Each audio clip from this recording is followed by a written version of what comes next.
Hi everyone. Today at Drawing Club we're drawing a jingle dancer. So this is the jingle dancer, and to draw her you will need a pencil and an eraser and maybe a pencil sharpener, and you'll need a black marker or a black pencil crayon to outline her with at the end.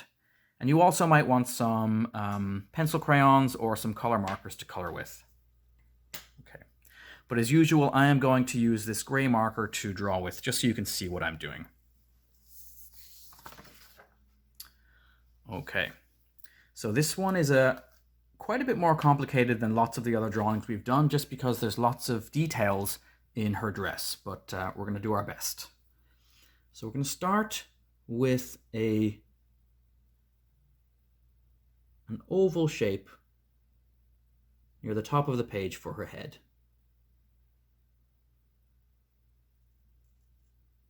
Just like this. And remember, if I'm working too fast, you can always just pause the video to catch up. So I'm going to put the ears on the side of her head now. So there's one. And here is the other. Okay. And next I'm going to put her hair on. So I'm going to go outside of the head a little bit. Just change that shape. And then the part of her hair is here. Just like this. And then the other part in her hair is right here.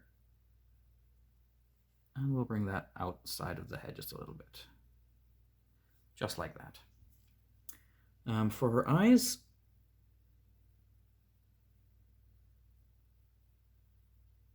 I'm going to make sort of oval shapes. And when I go over this with my black marker, I'm not going to go over every single line I'm drawing here, so pay attention to what I do when I'm going over. Okay, and then we're going to put in the irises and the pupils of her eyes right here.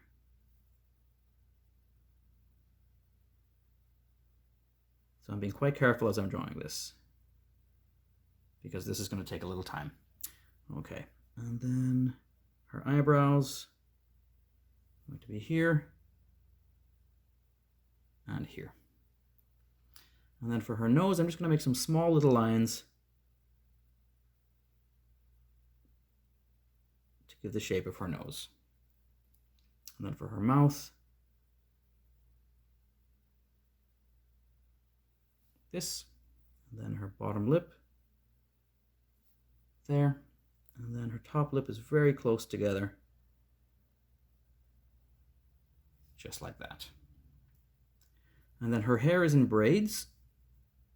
And so I'm just going to, she's wearing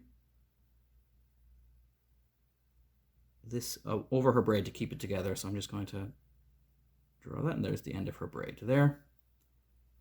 And again here, the same on the other side.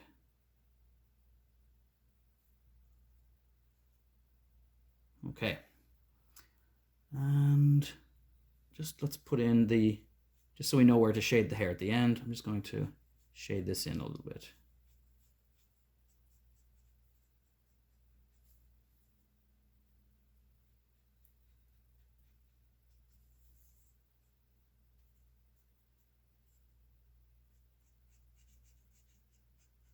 There we go. Okay. All right. So next, I think I'm just going to roughly do the outline of where her body is, and then we'll fill it in with more details afterwards. So just going to go down here and around. This is for the shape of her dress.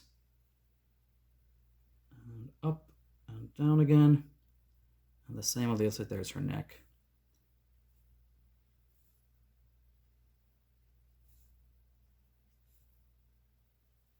Some of this will be hidden behind her hands and other things when we're finished the drawing.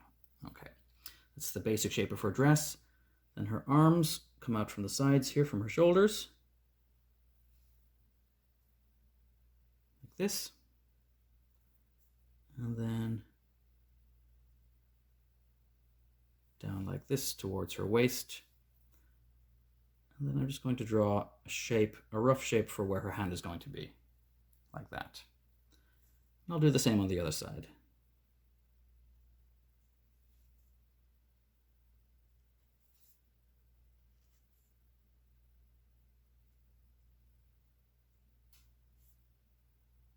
This, and then that same shape again for where her hand is going to be. Okay. Next, I'm going to do the top part. She's wearing a sort of a vest. I'm not sure what the name of that is. I should probably check it out. But she's wearing a kind of a vest over the top part of her dress. So I'm just going to draw this side of it first, because this side covers the other side a little bit.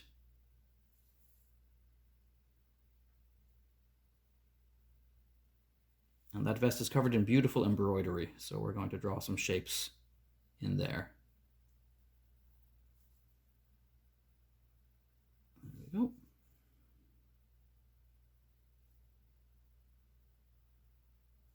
Okay. And then she is wearing a kind of a necklace in here, so we're just going to put a few lines to show where that is. Okay. And she has a belt around this, the middle of her dress here. So we'll just start by drawing the line straight across. It'll be easier, and then we'll fill in the details afterwards. So like that. And then there's a buckle here in the middle, like this. And then the sides of the belt there. Okay. She has some ribbons down here near the cuffs of her dress, so I'm just going to draw them, and there's a piece of the ribbon that comes right off of the dress, like this. Okay, and the same on the other side.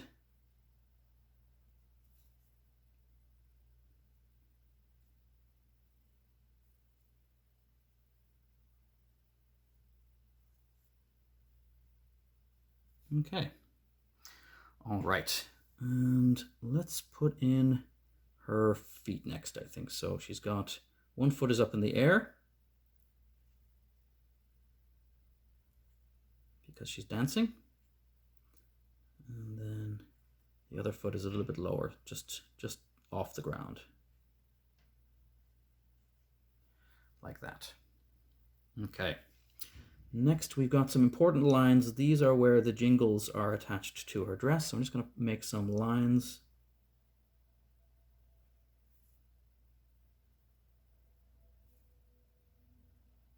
Like this.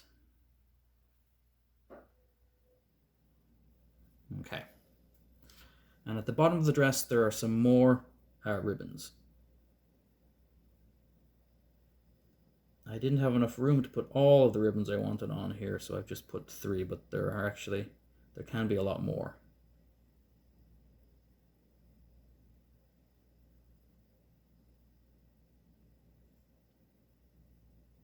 So just very thin lines close together, and then the pieces of ribbon that are coming off, like that. And like this. Okay. Let's put in those jingles. Okay, so there's lots and lots of these. You just make little triangles, long sort of triangles, to show the jingles. And there can be hundreds and hundreds of these on a jingle dress. So I've probably put not as many on because a real jingle dress is so beautiful and so detailed that it's actually quite tough to draw. So I've definitely made it more simple than it should really be here. But if you look at them on the internet, if you look up jingle dress, you can find lots of amazing photographs of jingle dresses from lots of different parts of North America. But we'll talk a little bit about the history of the jingle dress and the fact that it comes from a place in Canada a little bit later when I'm inking it. So just lots and lots of these little triangles to show the jingles. Triangle. Oops. Okay. All right, so let's go back and put in the shape of where her fingers are, where her hands are together on her waist there where she's dancing. Okay, and then we'll just very lightly put in the shapes of some of her beautiful decorations that are embroidered up here. So there's some different sort of flower shapes and leaf shapes. Okay.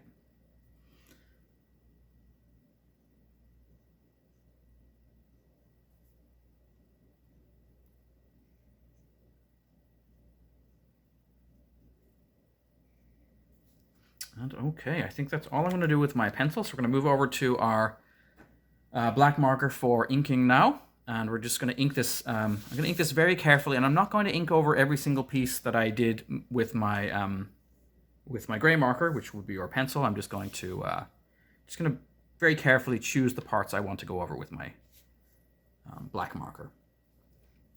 So one thing, I don't know if I've talked about this before in any of our lessons, but for 3 years, I lived in an Indigenous community in the north of Ontario. And the people from that community and the people from the communities all around there, and really all around the Great Lakes, so in Ontario, northern Ontario, and other parts of Ontario, and into Manitoba, and down to places like Minnesota and Michigan, and lots of other places. The Indigenous people there are Anishinaabe people. And so I lived in an Anishinaabe community, and I was a teacher there. I taught grade 6, and I taught grade 7, and I taught grade 8 there. And it was an amazing experience. And one of my very favorite parts about living there was getting to go to something called a powwow. And you might already know a little bit about powwows. They are a very special gathering where everyone gets together, and there's usually they can be indoors or outdoors. So sometimes we had them at our school, and we would actually have them in our school gym.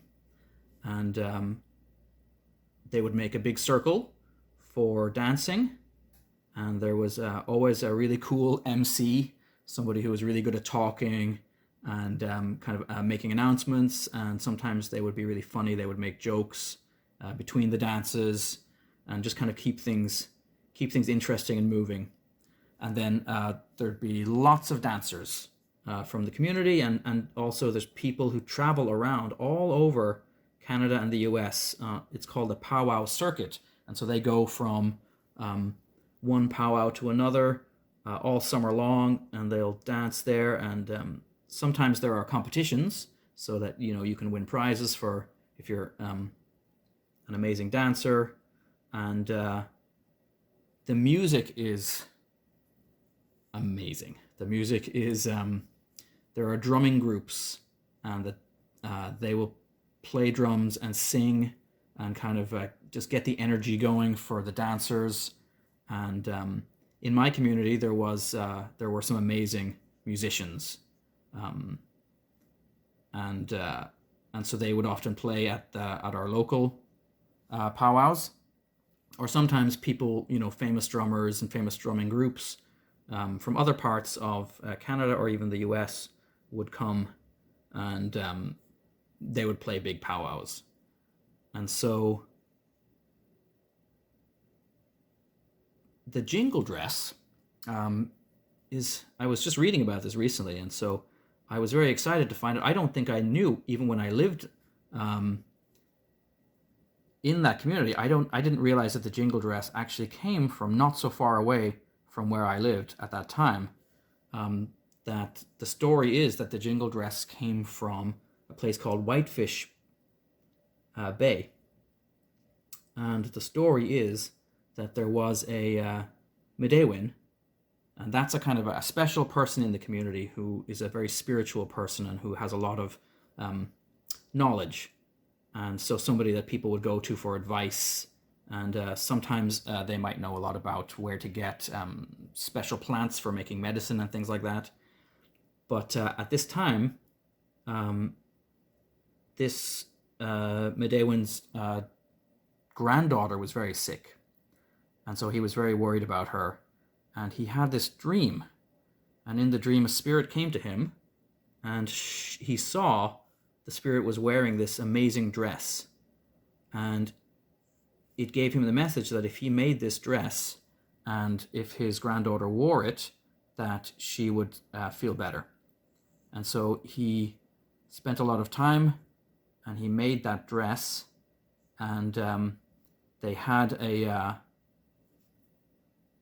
dancing circle in the community, and so everyone went. The community went there, and this little girl was wearing the dress, and at the beginning she was still too sick even to walk, so they carried her around the circle, the ladies, and but then the second time she went around the circle she was starting to feel better, and so she just needed some help. She could actually walk herself. She just needed a little bit of help from the other ladies in the community. And the third time she went around, she actually felt well, she could go by herself, and she was feeling well enough to do that. And so the dress became a special thing that women could wear to do healing dances. And so actually around the same time, or a little bit after all of this happened, there was a terrible sickness that came through in America and in Canada called the Spanish flu. And actually it was very much like what we have now. It was the same kind of thing where people had to be careful, and they couldn't, be with other people because they might get that flu and get really sick. And so at that time, this jingle dress became a very important way for people to kind of dance and do those healing dances, because everyone, of course, was very worried about their friends and family, and so at that time the jingle dress became very popular in different communities. And although it started in Anishinaabe communities, it actually spread and it was given to other communities, and now you'll find jingle dresses actually all over Canada and all over the US. At powwows, people will wear them and dance in them, but they are actually originally an Anishinaabe creation. And so when you go to powwow and you see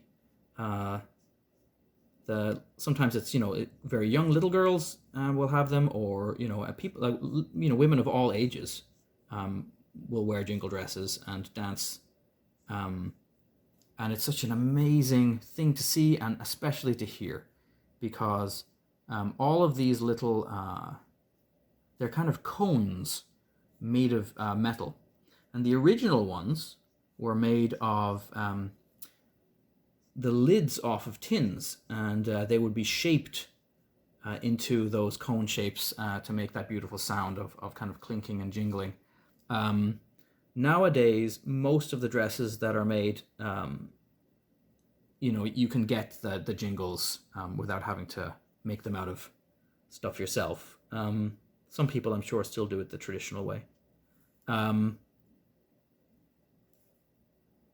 usually, or almost always, the colors, especially for traditional dresses, would be colors that were what they would have thought as healthy colors. I'm just going to...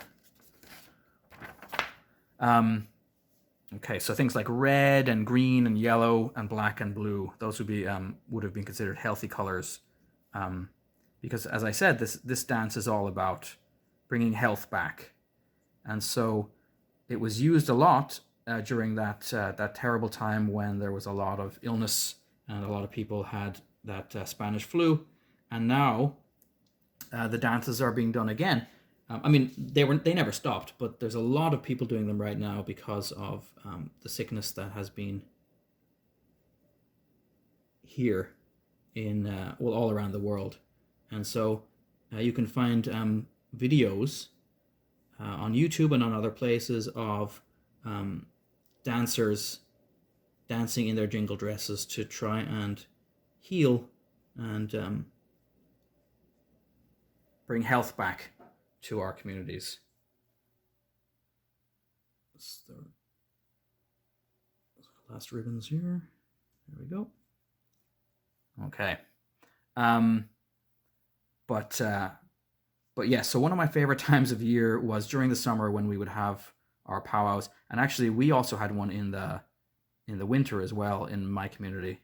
And because there are not so many powwows in the winter, it was a good one because lots of people would come from different places.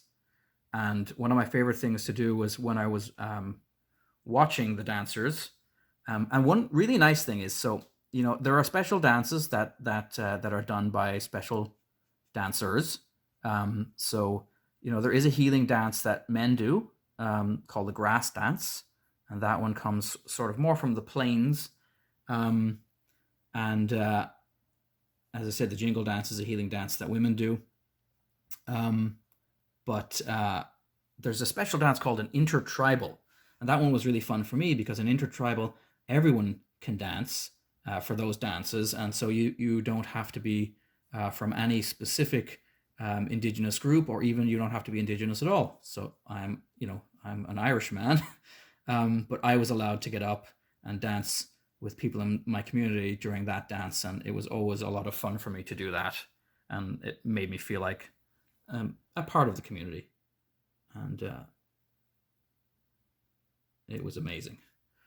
And sometimes they even have kind of, at our one, we would have a special just a little school powwow, not for the whole community. And sometimes they would have kind of funny little games we would do there, where there was something called the potato dance, where we would dance really closely together with somebody. So usually me and my wife would dance together, and we would hold a potato between our faces, and whoever dropped the potato last or could hold on to it the longest between their heads would be the winner of that kind of little dance competition. And it was lots of fun. But that was not really a traditional, or that's not a spiritual dance. That one's just for fun. Okay, so I think that is that. So I'm going to bring back my color version of this, and you can see that the dress is yellow and the ribbons are different colors. The real dress, I based this on a real dress, and the real dress has a lot more ribbons, but I couldn't fit them all on here. But yeah, so you can, of course, choose your own colors. You might want to go online and take a look at some real jingle dresses, some photographs, and maybe get some inspiration from there. Okay, thanks so much for coming today.